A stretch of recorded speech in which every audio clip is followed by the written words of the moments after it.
11টি তাফসীরের বিষয় জানি, কিন্তু আমার গৌসে পাক 11টি নয় বরং 40টি তাফসীরের বর্ণনা দিয়েছেন।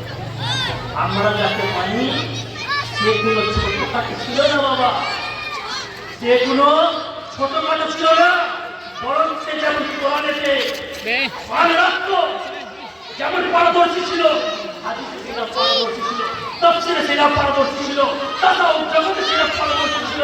শুধুমাত্র ইলম বয়ান করা নয়, বরং ইলমে আমল করা।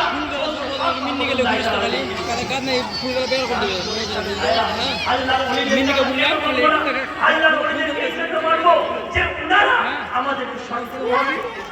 জি হ্যাঁ, একজন ব্যক্তি আল্লাহর ওলির দরবারে থেকে আরজ করলে, হুজুর আমি একটা স্বপ্ন দেখেছি, স্বপ্ন দেখেছি, আপনি এর ব্যাখ্যা বলেন। তাই